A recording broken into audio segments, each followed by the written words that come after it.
I think one of the reasons that my book was so popular is because it doesn't point fingers. There's nobody to blame. It is what it is. When I came out, I realized I was still the same person, but I just discovered another dimension to myself.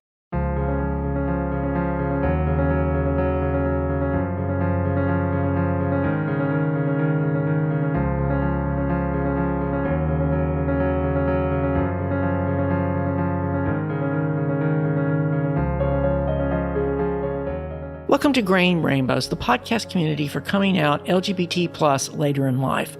I'm your host, Dr. Ginger Campbell. Wherever you are in your journey, I hope this podcast will help you feel less alone. This month, I'm welcoming back Carren Strock, who I first interviewed way back in episode 7. Last year, she published the 3rd edition of her iconic book, Married Women Who Love Women. We will talk about her journey as well as how the book has been expanded since it first appeared back in the 90s. Before I share today's interview, I want to remind you that you can find more episodes of Grain Rainbows at grainrainbows.com. And you can subscribe or listen for free in your favorite audio app. You can also get show notes automatically via our newsletter. Just text the word Grain Rainbows, all one word, to 33777. Spell graying with an A. Grain Rainbows, all one word, to 33777. I'd love to hear from you. You can send me email at grainrainbows@gmail.com. We also have a Grain Rainbows fan page on Facebook. On Twitter, it's @GrainR. We also have a private group on MeWe, which I'll tell you about after the interview. So Carren Strock, it is wonderful to have you back on Grain Rainbows after a couple of years since we first talked. Thank you for having me. You're welcome. Since we first talked, I've gotten to talk to a lot of different people, and I've learned so much that I didn't know back then. One thing that I do want to ask you to do when you get ready to share your story today is to tell us what year things happened and how old you were, just so that people can get a sense of place, okay? So I want to start out by letting you share your story in whatever way feels right to you today. Well, I was married for 25 years. I had no idea that I was a lesbian.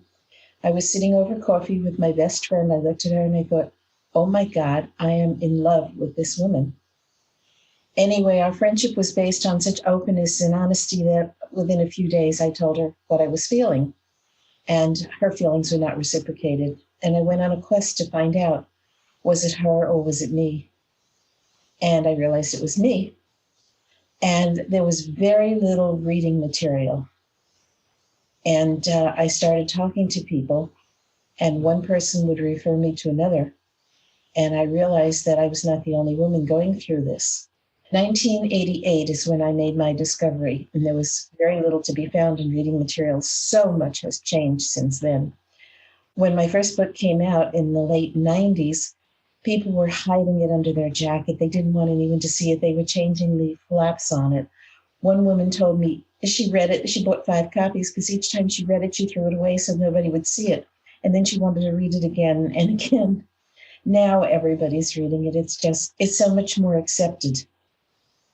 Yeah, I actually remember reading the first edition back in the 90s. I've gotten emails that, thank you for writing my story. Thank you for writing my book. I highlighted everything applying in yellow until your whole book was yellow, things like that. But I had one woman come to me after the first edition came out, and she was clutching the book and sobbing. I can still see her face in my mind. And she said that my book had saved her life. She thought she was the only married woman ever to have fallen in love with another woman. She didn't know where to turn or who to speak to. And she thought the only thing she could do for her family was to commit suicide, to kill herself. And she had planned suicide on a night when she knew her family was going to be out late. She was walking home from work for what she thought would be the last time, and she was passing a bookstore, and they were just putting my book in the window. And when she saw the title, she knew she wasn't the only one, and she changed her mind. Even now, when I tell that story, and this goes back many years ago, I get goosebumps. So tell me a little bit more about your own journey you're still married, right? I'm still married. I'm in a redefined relationship. My husband and I are very good friends. I'm an out lesbian. As a matter of fact, well, I can't say recently anymore, but my daughter said to me one day, I think you and Dad have the best marriage of anyone I know because you actually talk to each other. Yeah, when you first told me that, I was like a little bit surprised, but now I've talked to so many other people, especially actually a lot of men that I've heard from my show, because it's not just a lesbian show, about staying in marriages, and I've realized that's probably more common than I appreciated. People marry for many different reasons, and they remain for many different reasons. And oh gosh, I don't have my list in front of me, but basically it's companionship, stability, to be accepted by church and family. And sex is I think it was number 4 or 5 down on the list of people I've interviewed and other people have interviewed. Years ago, when a woman made the discovery, she thought she only had one choice, and that was to leave, whether it was a good thing for her to do or a bad thing. We went through a difficult period. We went through our ups and downs, and my daughter was at the point thinking of finding her own apartment. And we said, let's wait. I don't want her to think she has to take care of either of us. Let's wait till she's settled. And at that point, we just started talking, and things were redefined, and we're still together many years later. And he's a good guy. It's like a lot of women have said to me, if only he were a junket, if only he were a wife abuser, I could walk out the door, but he's such a nice guy. And that happens in many cases. In the 3rd edition, there are several new chapters, and one of them is woulda, coulda, shoulda. And women who have left have shared their stories, and women who have remained have shared their stories. And some were glad they had stayed or left, and some the opposite. So there's no one way for everyone to go. Everyone's story is different, and everyone's needs are different. One of the new ideas that I have to admit, I didn't read the 2nd edition, and I read the 1st edition so many years ago that reading the 3rd edition is almost like starting from scratch. You have a few interviews in there with the husbands. Would you talk a little bit about that? Yeah, many people, not many, but some of the husbands I spoke to basically said, I just don't want to rock my boat. I'm in a comfortable place right now. I know my wife needs more than I can give her, and I love her, and it's okay. Some of them immediately were out the door because to them, sex was the primary thing. Again, like the women, each of their stories was different. Some of them hid their head in the sand and said, I don't want to know. It doesn't exist.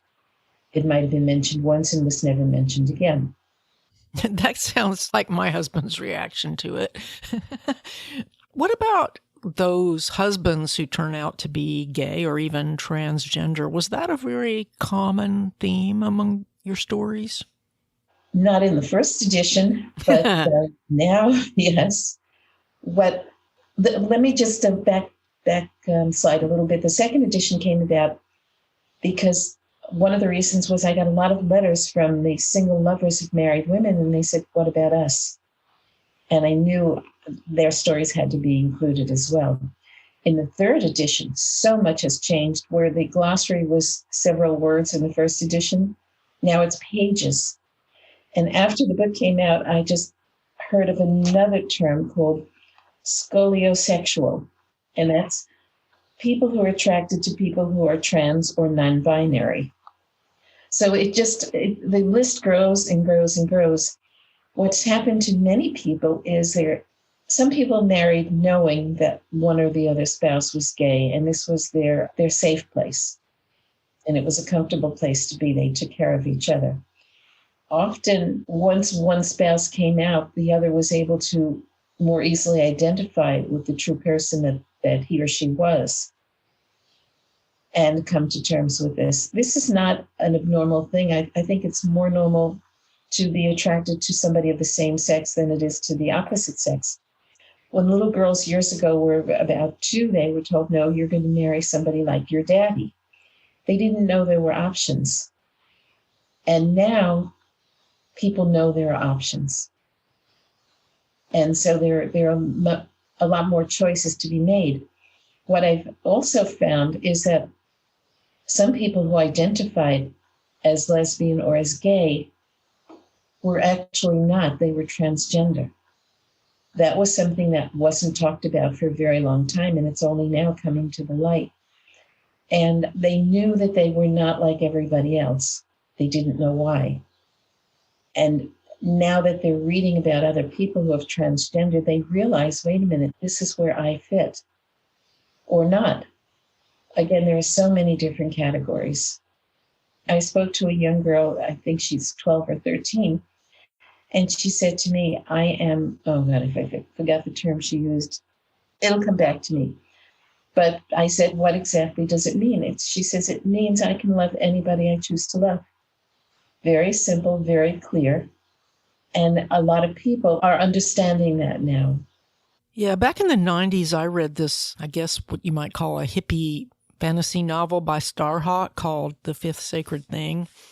It portrays a world where people of various genders love each other and it's okay. And I think I must have read it when I was first struggling, and I remember thinking it would be such a wonderful world if that was the case. The characters in this story have various relationships that would be identified in different ways by today's labeling. But the thing that stood out was it was just normal. It wasn't about, it's normal to do this, but it's not normal to do that. It was all just love. People are very fearful. People grow up doing what their parents did. And because this is what they know. If I always shop at Macy's and you shop at Saks, well, maybe one of us is wrong. If I can convince you to shop where I shop, then I'm in the right place. And it's the same with sexuality. I had a neighbor who I came out to, and she had a very difficult time with it. And several months went by until she finally started talking to me. And she said, this is really frightening because we live in similar houses. We have similar families, similar lifestyles. And if you can one day realize that you're a lesbian, it could happen to me too. So she had no problem with who or what I was. Her problem was with herself. Yeah, and that's a good point to think about when you're dealing with someone's reactions. And that leads me to another question I wanted to ask you.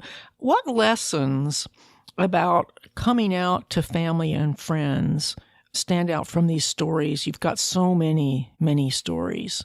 I think that the word would be unconditional love. Most people, unfortunately, I shouldn't say most, many people do not offer unconditional love. They want their child to succeed. They want their child to go to college. They want their child to be thin or to be bright or artistic, whatever it is. I will love you more if you are, is the unspoken message. And so the acceptance is more difficult for some people. Years ago, the acceptance was difficult because what about me? I won't have grandchildren if you're with somebody of the same sex. Now that issue is no longer an issue because anyone can have children. There's so many different ways to create a family. I live by 3 ahas now, and one of them is, it really isn't about me. If I say to you, I'm a lesbian, and you have a problem with that, it's your problem. It isn't mine. And some women are still in the closet as far as their families go because they don't want to lose their love. Others are out. Some have lost their love, the love of their families, and others, the love has grown. The connections have grown stronger. So I would like to know your other 2 ahas.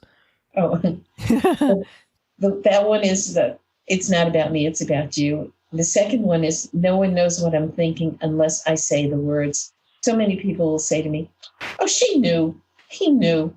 You don't know if they knew if you did not say the words and tell them. And the third one is no expectations, no disappointments.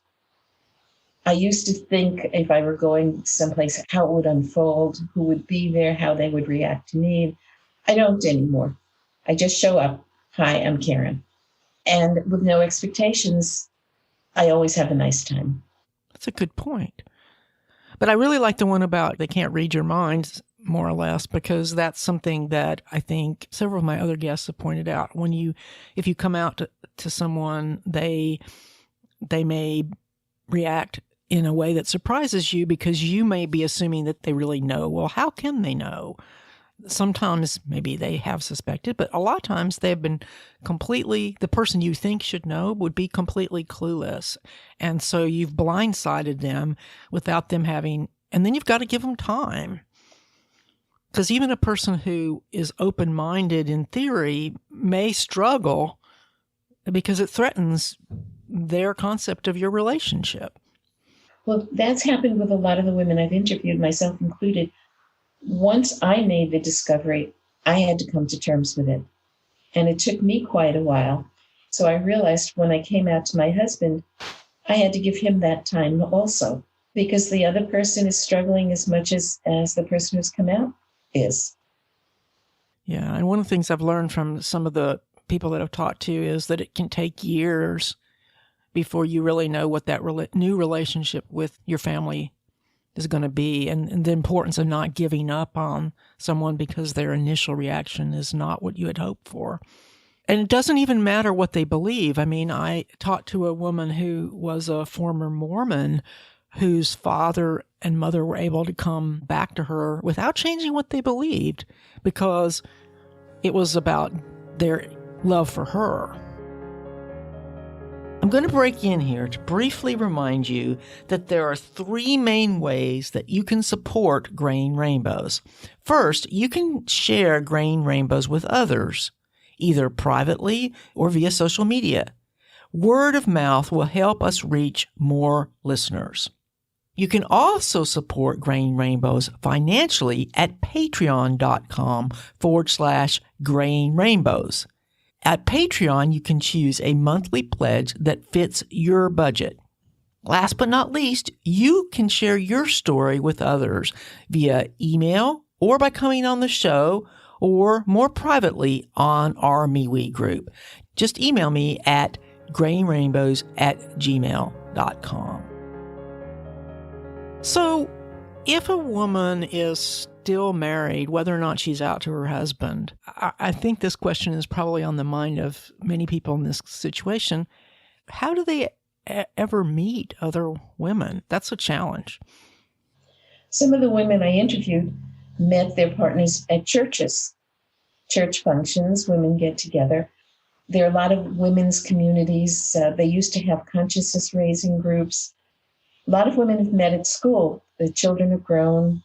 They've come to a point where they have more time to focus on themselves, and they've gone back to take classes, and they become more open, more enlightened. They meet more people that way. Some have gone to bars. Now, because it's becoming so much more common, bars are not the go-to place for many people anymore. Women are feeling more comfortable just to be in an environment with people who are heterosexual as well. But it's difficult to meet. Some people are meeting online. Some people are meeting through friends. What happens with some people, and again, because it's a same-sex relationship, sometimes there's more of a concern that what if your friend likes my friend better than she likes me, something like that. I've had women tell me that as well. They've met women that they really had a lot in common with, but the women's partners have said, let's cool it. I'm uncomfortable if you spend more time with her. So it's not just a heterosexual thing. It's right. Everybody has that same kind of thing. And I remember in your story, you talked about when you fell in love with your best friend. That really wasn't about sex. No, absolutely not. And the women I've interviewed, one of the questions I asked them all was, when you first realized you were attracted to another woman, was it a physical attraction or an emotional connection? The ones who totally identified as bisexual said it was physical, and for some, an emotional connection followed. The ones who identified as lesbian said it was an emotional connection and a physical followed. So I think that's a tremendously big difference. Many of the women identified as bisexual at the very beginning because they thought they had to. They were still with husbands and submitting physically to them. So they thought that was their only title. But then when I said to them, if your husband was not in the picture, and they said, oh no, I would never be with another man. Carren, that really is what happened to me because I stayed in my marriage and called myself bisexual for, 20 or more years, maybe 30 years. I can't remember exactly now. But about 6 months after he died, I was like, yeah, I don't have any interest in another relationship with a man. I'm not bisexual. I'm a lesbian. I think everyone's first love is another woman. It's the sense, the touch, the feel, the sound, the smell of that mother love, that nurturing love. As I said before, little girls are told no, or were told no, you're going to marry somebody like your daddy. But because people are more open now and more comfortable, men and women are different. Women understand each other. When women are together in a kitchen, it's like a ballet. They just work well together. When a man and a woman are in the kitchen, generally it's like more clumsy. It's a silly example of it, but it's just very natural for women to be together. I was on a trip and I was working on the book, and somebody asked me what I was doing, and I told her, and she said, "Oh, I think that's gross." And the next day she comes over to me, she says, "I actually have more fun when I go on vacation with my girlfriends than with my boyfriend. We laugh more." And every day she would come over with a new realization. And I wasn't proselytizing. I just told her what the book was. And at the very end, she says, it would be really nice to go to bed and then to wake up with that person who is your best friend. When this goes back years ago, people were interviewed, and I forgot the percent, a very high percent of the men all said their best friend was their wife. And almost all of the women interviewed said their best friend was another woman. Only because they could be so much more open verbally. They understood each other. My best friend was my husband. That's why we stayed together. And I think you have had that experience also. Yeah, there are times. Ups and downs, of course. Yeah. Men just think differently than women do. Yeah. Can you talk a little bit about some of the challenges people face? I think this was in the Would Have, What Have, Could Have chapter that you talked about some people, and yourself included, in that transition period, dealing with challenges like depression. Could you talk a little bit about that? Well, there are some women that when you make the discovery, it's almost like discovering your adolescence for the first time.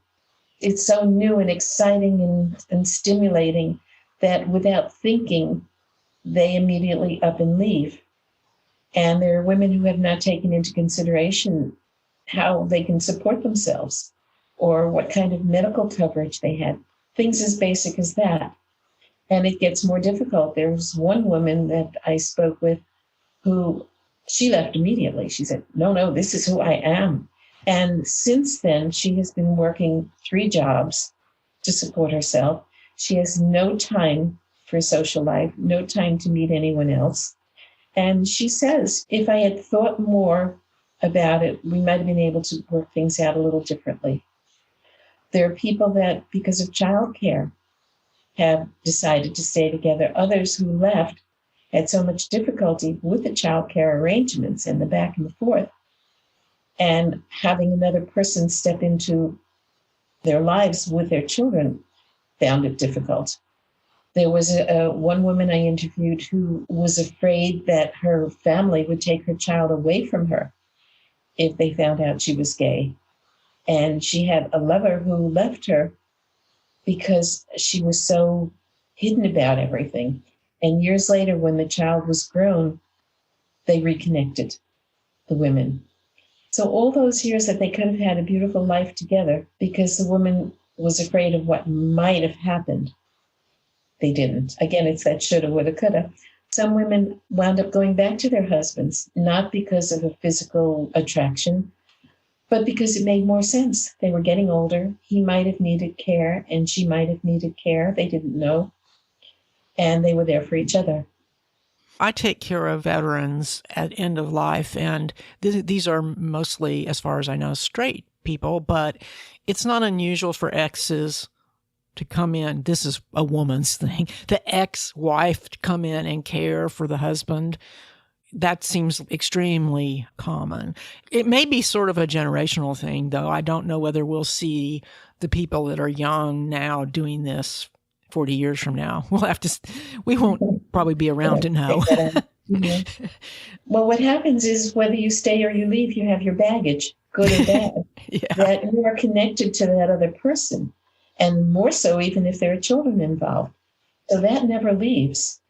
I spoke to one woman who went through divorce, and she's very upset about it because she would have loved to remain friends with her husband, and he just wants nothing to do with her.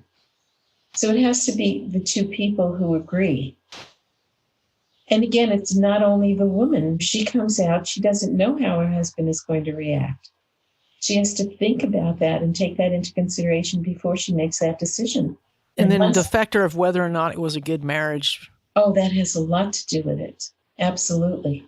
There are women who were very happy to leave. They didn't even need this as an excuse. They wanted out. This was their excuse, but that's not what broke up their marriages. And there are others, good relationships. I think one of the reasons that my book was so popular is because it doesn't point fingers. There's nobody to blame. It is what it is. When I came out, I realized I was still the same person, but I just discovered another dimension to myself. And when women do that, it's easier for them to deal with the rest of it.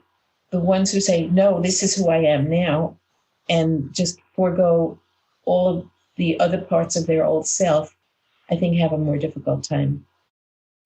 And this situation of being married and discovering that you're a lesbian, it's cross-generational. I mean, it's still happening to young women now, right? It's not like it's disappeared. Oh, no, it's happening to a lot of young women. When I did the first edition, most of the women making the discovery were older. As I said, their children were grown and they had more time to contemplate and to think about themselves. Now, younger people are just, hey, this is who I am. It used to be in school, there was, I think the word was, this goes with age. Some of the words are skipping me.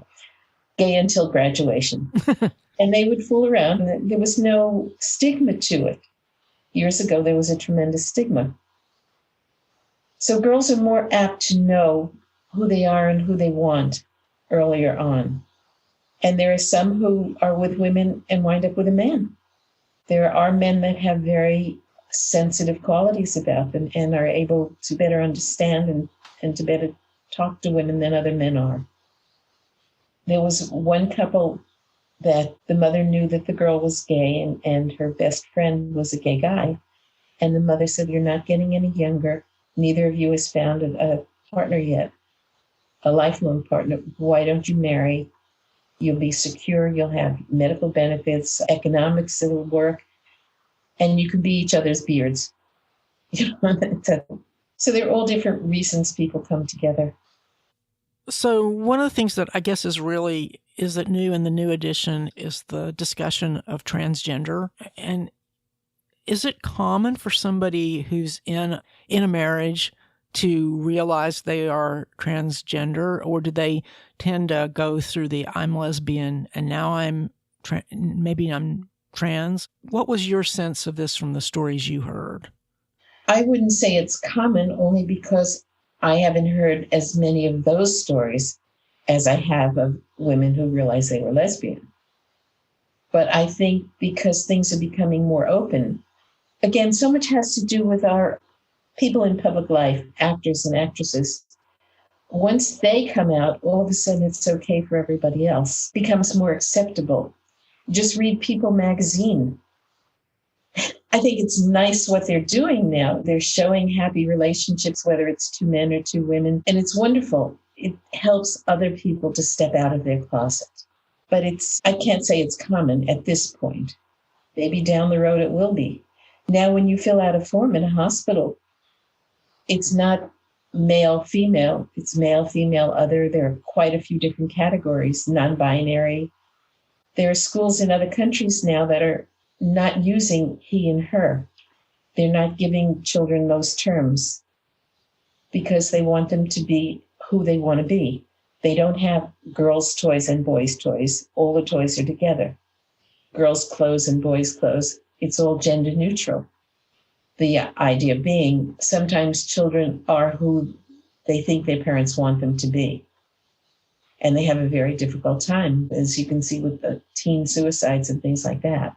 But I think it's getting easier, especially on the East Coast and the West Coast. Middle America, I think, is still having more problems because they're more isolated. Did you have a chance to talk to anybody who was on the other side of the story? Like, say that I had one of my early guests was a lesbian woman whose partner was transitioning to male. Did that sort of story happen when you were talking to people? Yeah, actually, I have a friend that it happened to. She identified as a lesbian. She identified as a butch lesbian. She confided in me that she was very uncomfortable being touched, having her breasts touched, but she loved to make love to another woman. And she's actually transitioned. She considers herself a butch dyke, but for all intents and purposes, she has male appearance. Did she have top surgery? She had top surgery, not bottom. And she's very comfortable. She's very happy with herself. She has a girlfriend now who's lesbian who just thinks the sun rises and sets over this woman, or this male woman now. And for her, it works. But for some, because of the chemicals they take, I don't know if it's a testosterone, I don't know what it is, but their personalities change. A good example is Chastity, Chaz now, Sonny and Cher's daughter. As she was becoming male, she was with her partner, and her partner had said she was going to stay with her, but they broke up. And it was because her personality changed. The male part kicked in. So again, there's no one answer. Right. So what else would you like to share with my listeners before we close? It's okay to be who you are. If other people can't deal with it, that's their problem. It's not your problem. And families are made up of people who love you and people who you love. It doesn't have to be by blood. It doesn't have to be by birth. But there are people like yourself. If you're feeling different, know that you're not alone. And now, because of the computer, there are so many more resources than there used to be. Just be careful and be safe. And it's like any other dating service. You don't want to meet somebody in an isolated place or alone. You want to be in a restaurant or a place where there are other people till you really know a person. And if you're going to meet somebody for the first time, it's always a good idea to tell a friend where you're going. Good advice. I hate to have to say things like that, but unfortunately, we live in a world that maybe because so much more is on the media, we hear more of these stories. And for those of us who might have been in a long-term relationship and not been out in the world, we may need an update. Right. When I was coming out, I was meeting people. I met some people through a consciousness racing group, and I was taken to a women's bar, and somebody said to me, you've got to be very careful because people blackmail other people. Thank goodness I never had a situation like that. I was never in a situation like that. But just, I advise people to be cautious and to be safe. That's very good advice. Carren, it's great to talk to you again, and I'm glad to hear that the third edition of your book is doing so well. I mean, there still isn't very much out there. People need to talk about it because I'm not doing talks at this point other than Zooms. You can't get out in the world so easily right now with everything going on. I can't meet anybody, so that's on hold. Oh. But thankfully, I have lots of emails from my listeners, and that is rewarding to know that having people share their stories. Everyone that has shared their story on Graying Rainbows, it's said just about if one person benefits, then it's worth it. Absolutely. I really feel as though in a way, I was chosen to write the book because I write simply and it comes from the heart. And so I feel as though I was given the gift to be able to do it. And like you said, if it helps one person, and I still see this woman's face, one who came to me and told me her story, to share, and we need to talk more, and we need to be more accepting, and we need to listen more. I had somebody come to me early on, and she said, I had come out to her, and she said, you're not a lesbian. She says, I work with them. I know what they look like. I know how they dress. You're not. I was like, well, thank you. So it wasn't about me. It was about her and her interpretation. But when people get to know you, I don't think there's anyone who doesn't know of a gay person in their family.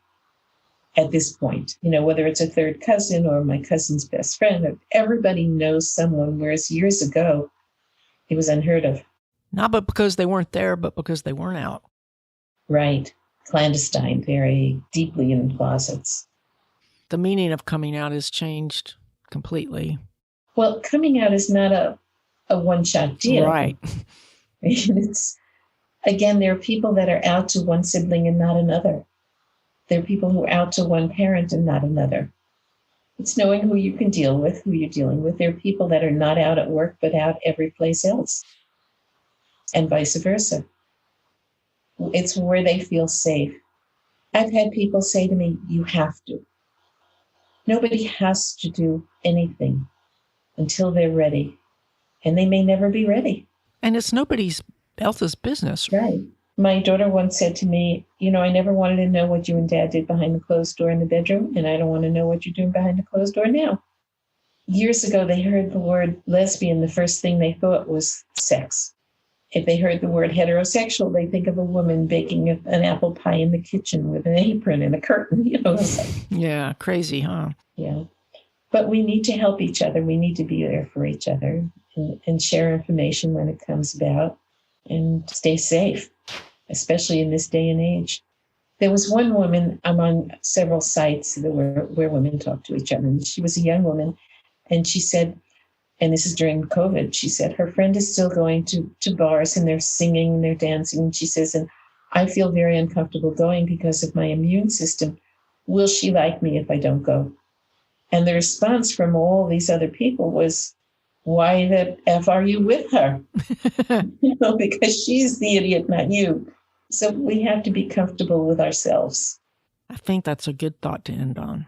Thank you so much for doing this. You are helping a great many people.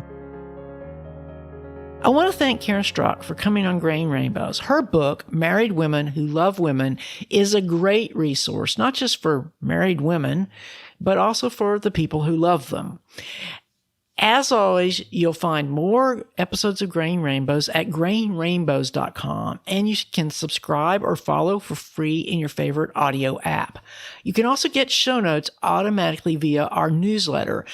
Just text Graying Rainbows, all one word, to 33777. Spell graying with an A. Graying Rainbows, all one word, to 33777. I'm always looking for listeners who want to share their story on the show, but I'm also thinking about compiling a book of people's stories, since we've all had the experience of looking in vain for books that reflect the experience of coming out LGBT plus later in life. The core of the book is likely to be stories from the podcast, but if you're interested in sharing your story, whether or not you want to come on the show, just email me at grayingrainbows@gmail.com. The book project is still in the early planning stage, so don't hesitate to reach out to me no matter when you hear this episode. Before I close, I want to talk about our private group on MeWe.com. We moved for better privacy for those who need it, and you can learn more about their privacy policies at MeWe.com. You need an invitation to join the group, but all you need to do is email me at grayingrainbows@gmail.com. For those of you who have already joined the group, don't forget to post and welcome new people. If you don't want to share something personal, you can just talk about the latest episode. Finally, I want to thank those of you who are supporting Graying Rainbows via Patreon at patreon.com/Graying Rainbows. Another way you can support my work is by buying my book, Are You Sure? The Unconscious Origins of Certainty, from your favorite online store or at brainsciencepodcast.com. I'll be back next month with another interview. Until then, please check out my other podcasts, Books and Ideas, and Brain Science. Thanks again for listening. I look forward to talking with you again very soon.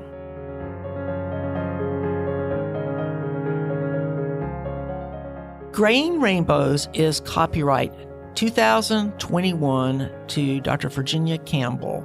You may copy it to share it with others, but for any other uses or derivatives, please contact me at grayingrainbows@gmail.com.